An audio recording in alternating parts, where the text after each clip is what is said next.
Bless the Lord, oh my soul, and all that is within me. Bless his holy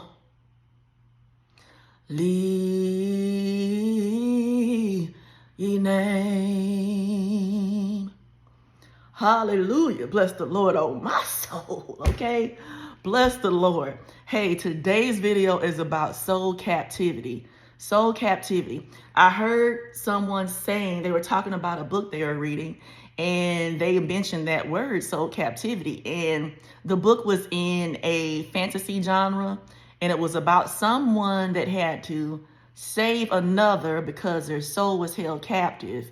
And if they didn't do it in time, the other person wouldn't be doing so good, right? So that inspired me to go on a research mission to figure out what the pastors are saying about soul captivity, if there's some Bible verses that they reference to it.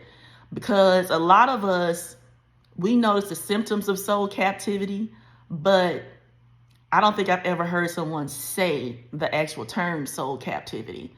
And like we'll see the movie Get Out or something, we'll say they have dead eyes. We'll say they're there but not there, or they're robotic, things like that. And those are symptoms of soul captivity. But I want to do a deep dive in it, and I'm glad and I'm happy about the things that I'm finding out. Now, before, when I was around the narcissist, I was going through the same thing. Now this is going back in hindsight, looking back. When I was in the situation, I didn't notice. Some things seemed questionable to me, but I didn't really know what I was dealing with. And I was in survival mode. So people told me after the fact that I looked like I was robotic, and I had to look like I was there, not there. I can't remember. I did have some pictures. Some pictures I just looked angry, and, there was witchcraft going on. So, but I was in survival mode. The symptom for me also was, looking back, I could only do rudimentary things. I think that's the way you say it. Like working, paying bills, cleaning, cooking, things like that. I lost the ability at that time to have long-term goals for myself, to have a vision for my life, to have goals that I want to accomplish, because it just took too much brain power, so to speak. So, with what I was going through with the soul captivity and the witchcraft, things like that, and it slowed my processing speed down. So I was just going from task to task to task to task, trying to get through the day in survival mode. Let's look at the Bible verse, Psalm 142, 6-7. Attend unto my cry, for I am brought very low. Deliver me from my persecutors, for they are stronger than I. Bring my soul out of prison. One more time. Bring my soul out of prison, that I may praise thy name. The righteous shall compass me about, for thou shalt deal bountifully with me. Hallelujah. Okay, so, and that reminded me of the movie Soul, y'all. Remember the movie Soul that came out in 2020? I'm like, it probably had more truth to it than I thought, now that I'm looking back and now that I have the term soul captivity. Because if I'm remembering correctly, it's been a few years, but if I remember correctly, the little guy, he was in the heavens, so to speak, and they were trying to send him down to earth so he can live the life he was supposed to live. But he kept saying, I think he was rebelling because he didn't want to do certain things. He was like, oh, I don't want to be that. I don't want to be a scientist. I don't want to be this and that. He met some other people, and then some kind of way, I think he dealt with some trauma. Because he didn't know his purpose or something like that, and he felt like an outsider. And he just went to this dark place. He was like in this pit. And he was roaming about, like scanning the land and mumbling and grumbling to himself. Like he seemed like he was in this internal funk, so to speak. It seemed like he was just about to be eternally in this dark place. So his friends, they came to get him, and he ran at first. And then I think it showed how he was running from trauma as well. But then they had him face his trauma, and his friends were supportive. And then he came back to himself, so to speak, and he helped them do what they needed to do.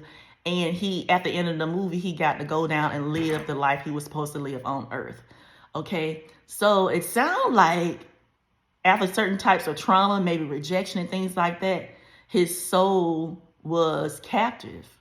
And then once he faced his trauma and came back to himself, his soul reconnected with him, he was able to, help his friends and go back to heaven, and then be sent to earth to live the life he was supposed to live.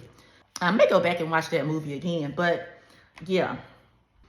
I found most of the information about soul captivity from this pastor, James Koala. He has a great testimony about how he came out of witchcraft. I think he was in witchcraft from birth to 24 years old, and then how it took him 10 years to get deliverance. So he has his great testimony online. But he said when he noticed his soul was taken into captivity, he was 3 years old, and his uncle, someone came and shot, I don't know if it was one individual or a group of people, but someone came and shot his uncle 5 times. They did it slowly and intentionally to cause the most pain on his uncle and him, seemingly.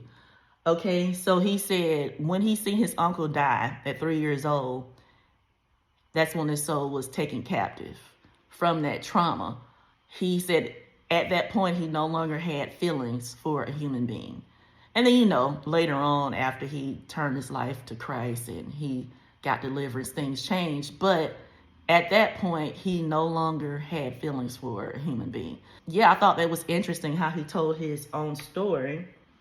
Okay, but some symptoms that you may see. Some of the symptoms of soul captivity is the dead eyes, like I was saying, I think I said earlier. Sometimes, it could happen to anyone, no matter what their demographic is.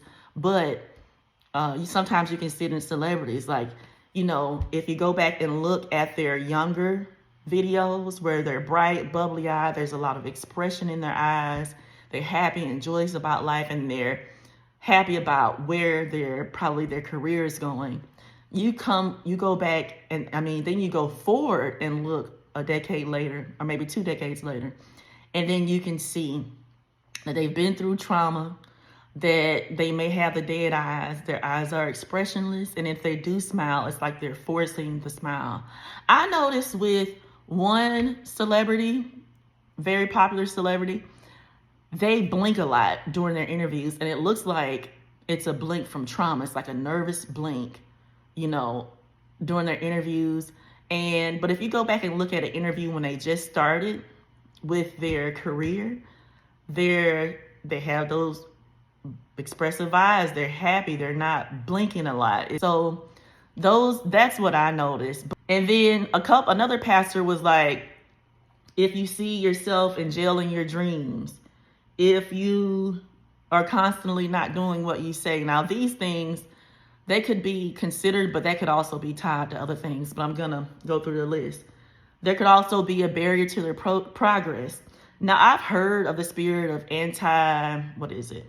anti-progress, lack, poverty, backwardness, things like that. I've heard of those, and that could be what the issue is too. That could be the spiritual matter. But I never thought about those spirits also being linked to an imprisoned soul. So that's something for me to look into and further research. And I'll probably come with more information next week on this. Okay. He was saying if you're in marriage or at work and it seems like people are constantly looking over you, that could be a symptom of a captive soul. If you have dreams and you're roaming around, okay. If you're dreaming of your former school or former job, former friends, things like that, the old house you used to live in, that could be a symptom of a captive soul, and also the symptoms of the spirit of delay, setback, anti-progress, things like that. Or if you have the struggle to show love or compassion, that's another thing that could be a symptom. But there is solutions. He said the two opening of the soul is the mind and the heart. And most of us know the soul as the mind, will, and emotions. He said to come out of captivity, a person has to read the Bible. As Christians, we should be reading the Bible. And it is the food for the soul. We have the food for the body and we have the food for the soul, which is the true and holy living word.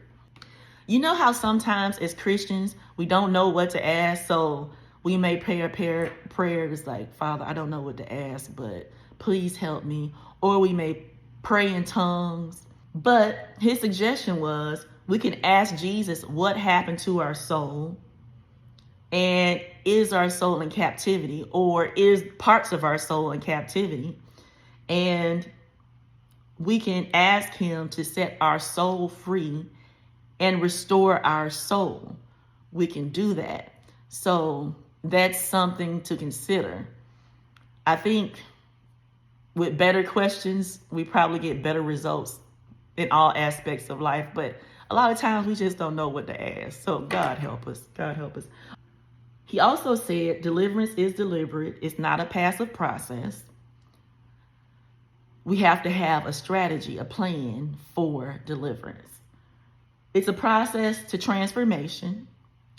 But and as I said before, it took him 10 years to be delivered after he turned away from witchcraft.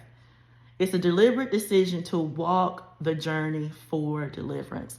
So some things we can do to help with deliverance, to if our soul is in captivity or parts of our soul is in captivity, are reading the word, fasting, prayer, and praising God. Thank you for listening today. I enjoyed doing the research on this. I'm going to do more and more than likely come back next week with more information. Thanks for listening. Blessings. Talk soon.